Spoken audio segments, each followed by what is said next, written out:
അസ്സലാമു അലൈക്കും വറഹ്മത്തുള്ളാഹി തആല വബറകാതുഹു. 7 സ്വഭാവങ്ങളുള്ളതായിരിക്കുന്ന സ്ത്രീകളെ കുറിച്ചാണ് ഇന്നത്തെ ചർച്ചാ വിഷയം. ആ 7 സ്വഭാവങ്ങൾ ഏതെങ്കിലും ഒരു സ്ത്രീയിലുണ്ടോ, ആ വീട്ടിൽ എന്നും പ്രശ്നമായിരിക്കും. ആ വീട്ടിൽ ഐശ്വര്യമുണ്ടായിരിക്കുകയില്ല, ആ വീട്ടിൽ ദാരിദ്ര്യമായിരിക്കും.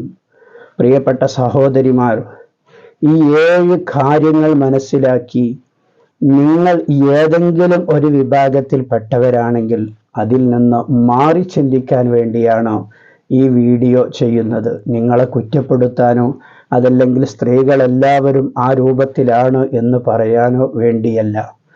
ഞാൻ പറയുമ്പോൾ ആർക്കെങ്കിലും ഈ പറയുന്ന സ്വഭാവം എന്നിലുണ്ട് എന്ന് തോന്നിയിട്ടുണ്ടെങ്കിൽ അത് മാറ്റിയെടുക്കാൻ വേണ്ടി ശ്രമിക്കണം. അത്തരത്തിലുള്ള സ്ത്രീകൾ വിജയിക്കുകയില്ല എന്ന് മുത്തുനബി സ്വല്ലല്ലാഹു അലൈഹി വസല്ലമ തങ്ങൾ പഠിപ്പിച്ചത് കാണാൻ കഴിയും. അതുകൊണ്ട് തന്നെ പ്രിയപ്പെട്ട സഹോദരിമാർ, വളരെയധികം ശ്രദ്ധിക്കുകയും പഠിക്കുകയും ചെയ്യേണ്ട വിഷയമാണ് ഇന്ന് ഓർമ്മപ്പെടുത്തുന്നത്. വീഡിയോ പൂർണ്ണമായും കാണുകയും മറ്റുള്ളവരിലേക്ക് ഷെയർ ചെയ്തു കൊടുക്കുകയും വീഡിയോക്ക് ഒരു ലൈക്ക് ചെയ്യുകയും ചെയ്യുക. നിങ്ങളുടെ അഭിപ്രായങ്ങൾ കമൻ്റായി രേഖപ്പെടുത്തുക. അല്ലാഹു സുബ്ഹാനഹു തആല നമ്മുടെ ദാമ്പത്യ ജീവിതം വളരെ സന്തോഷത്തിലും റാഹത്തിലുമാക്കി തരുമാറാകട്ടെ. ഇണകളെ തേടുന്ന പുരുഷനിക്കും സ്ത്രീക്കും അനുയോജ്യമായിരിക്കുന്ന ഇണകളെ അല്ലാഹു തആല നൽകുമാറാകട്ടെ. ആമീൻ. ദാമ്പത്യ ജീവിതത്തിൽ വരുന്ന വളരെയധികം പ്രശ്നങ്ങളുള്ളതായിരിക്കുന്ന 7 വിഭാഗം സ്ത്രീകളുണ്ട്. ആ 7 വിഭാഗം സ്ത്രീകളെ നാം വളരെയധികം ശ്രദ്ധിക്കുകയും ആ 7 വിഭാഗം സ്ത്രീകളുള്ള വീട്ടിൽ ലക്ഷണക്കേട് എന്ന് പറയും പഴയ ആളുകൾ, ബറക്കത്ത് കുറവാണ് എന്നർത്ഥം. അപ്പോൾ ആ കാര്യങ്ങൾ നാം വളരെയധികം ശ്രദ്ധിക്കുകയും അത്തരം സ്വഭാവങ്ങൾ നമ്മിലുണ്ടെങ്കിൽ അത് മാറ്റിയെടുക്കാൻ വേണ്ടി ശ്രമിക്കുകയും ചെയ്യണം. മുത്തുനബി സ്വല്ലല്ലാഹു അലൈഹി വസല്ലമ തങ്ങൾ അവിടുന്ന് പഠിപ്പിച്ച ഹദീസിനെ വിശദീകരിച്ചുകൊണ്ട് മഹാന്മാർ നമുക്ക് പഠിപ്പിച്ചു തരുന്നത് കാണാം. അത്തരത്തിലുള്ള സ്ത്രീകളുള്ള വീടുകളിൽ വലിയ നാശനഷ്ടങ്ങൾ ഉണ്ടാകും. ഒന്നാമത്തെ വിഭാഗം അന്നാനത്ത് എന്ന് പറയുന്ന വിഭാഗമാണ്. അഥവാ രോഗമുള്ള സ്ത്രീകൾ എന്ന് പറയുമ്പോൾ പേടിക്കേണ്ടതില്ല. രോഗം അഭിനയിക്കുന്ന സ്ത്രീകൾ. ഭർത്താക്കന്മാർ എന്തു പറഞ്ഞാലും എനിക്ക് സുഖമില്ല, തലവേദനയാണ്, ജലദോഷമാണ്, പനിയാണ്, ഇങ്ങനെ ഇല്ലാത്ത കാരണങ്ങൾ പറഞ്ഞുകൊണ്ട് രോഗമാണ് എന്ന് പറഞ്ഞുകൊണ്ട് അഭിനയിക്കുന്ന സ്ത്രീകൾ. അത്തരത്തിലുള്ള സ്ത്രീകൾ ഒരു വീട്ടിലുണ്ടോ, ആ വീട്ടിൽ ഐശ്വര്യക്കേടാണ്, ആ വീട്ടിൽ ഐശ്വര്യമുണ്ടായിരിക്കുകയില്ല. അത്തരം സ്ത്രീകളെ കൊണ്ട് വീട്ടിൽ എന്നും പ്രശ്നമേ ഉണ്ടായിരിക്കുകയുള്ളൂ. രണ്ടാമത്തെ വിഭാഗം മുത്തുനബി പഠിപ്പിക്കുന്നു മന്നാനത്ത് എന്ന് പറഞ്ഞാൽ ഭാര്യ വീട്ടുകാർ ചെയ്തു തന്നതായിരിക്കുന്ന ഗുണങ്ങൾ പറഞ്ഞുകൊണ്ട്, ചെയ്തു തന്നതായിരിക്കുന്ന കാര്യങ്ങൾ പറഞ്ഞുകൊണ്ട് ഭർത്താവിനെ ബുദ്ധിമുട്ടിക്കുന്ന സ്ത്രീകൾ. ഭർത്താവിനോട് അതിങ്ങനെ പറഞ്ഞുകൊണ്ട് ബുദ്ധിമുട്ടിക്കുക. വീട്ടിലൊരു വാഹനമുണ്ട്, അത് എൻ്റെ ഉപ്പ വാങ്ങി തന്നതാണ്. നിങ്ങൾക്ക് ഒരു കച്ചവടം തുടങ്ങി തന്നത് അത് എൻ്റെ ആങ്ങളമാർ തുടങ്ങി തന്നതാണ്. നിങ്ങളുടെ മകനെ ഗൾഫിലേക്ക് പറഞ്ഞയച്ചത് എൻ്റെ ഉപ്പ കൊണ്ടുപോയിട്ടാണ്. അതല്ലെങ്കിൽ എന്തെങ്കിലും ഗുണങ്ങൾ ചെയ്തു തന്നിട്ടുണ്ടോ, ആ ഗുണങ്ങളൊക്കെ പറഞ്ഞു കൊടുത്തുകൊണ്ട്, ഗുണങ്ങളൊക്കെ ഇങ്ങനെ പറഞ്ഞുകൊണ്ട് ഭർത്താവിനെ ബുദ്ധിമുട്ടിക്കുന്ന സ്ത്രീകൾ. അത്തരം സ്വഭാവം നിങ്ങളിലുണ്ടോ, അത് മാറ്റേണ്ടതാണ്. മൂന്നാമത്തത് പണ്ഡിതന്മാർ പഠിപ്പിക്കുന്നു ഹന്നാനത്ത്. ഭർത്താവിനെ മറ്റു പുരുഷന്മാരോട് താരതമ്യപ്പെടുത്തുന്ന സ്ത്രീ. നിങ്ങൾ അവനെ കണ്ടില്ലേ, അദ്ദേഹത്തെ കണ്ടില്ലേ, ആ വീട്ടിലെ ഇന്ന ആള് കണ്ടില്ലേ, അദ്ദേഹം നല്ല ഉഷാറായി നടക്കുന്നു, അദ്ദേഹത്തിനൊക്കെ നല്ല വണ്ടിയുണ്ട്, അദ്ദേഹത്തിനൊക്കെ നല്ല ബിസിനസ് ഉണ്ട്, ഇങ്ങനെ പലതും പറഞ്ഞുകൊണ്ട് മറ്റുള്ളവരിലേക്ക് നോക്കിയിട്ട് തൻ്റെ ഭർത്താവിനെ വിലയിരുത്തി ബുദ്ധിമുട്ടിക്കുന്ന സ്ത്രീ.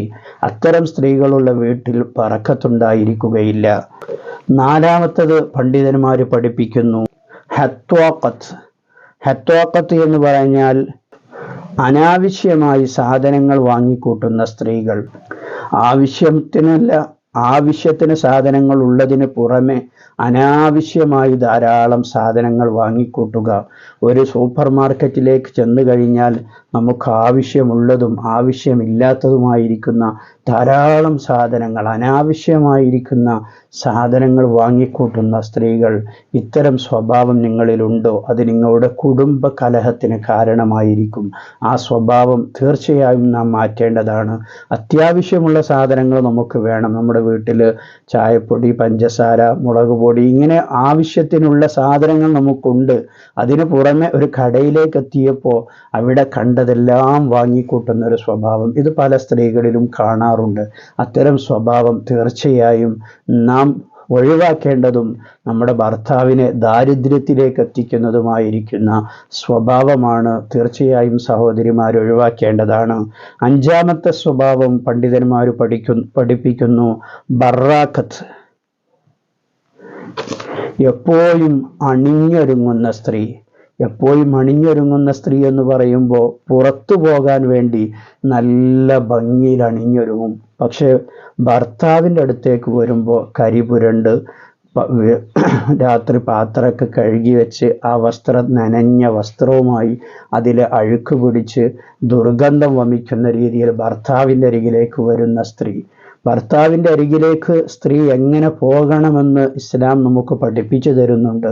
നല്ല വൃത്തിയായി സുഗന്ധം ഉപയോഗിച്ച്, പറ്റുമെങ്കിൽ കുളിച്ച് സുന്ദരിയായിക്കൊണ്ടാണ് അവളുടെ ഭർത്താവിൻ്റെ അരികിൽ അവൾ സമീപിക്കേണ്ടത്.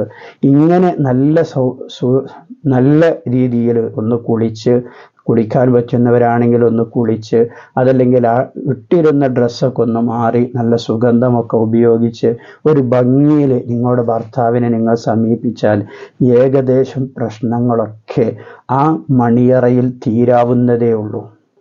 അങ്ങോട്ടും ഇങ്ങോട്ടും സംസാരിച്ച് നല്ല സ്വഭാവത്തിൽ പെരുമാറുന്നതോടുകൂടി തന്നെ ദാമ്പത്യ ജീവിതത്തിൻ്റെ ഏകദേശം പ്രശ്നങ്ങളും അവിടെ തീരും.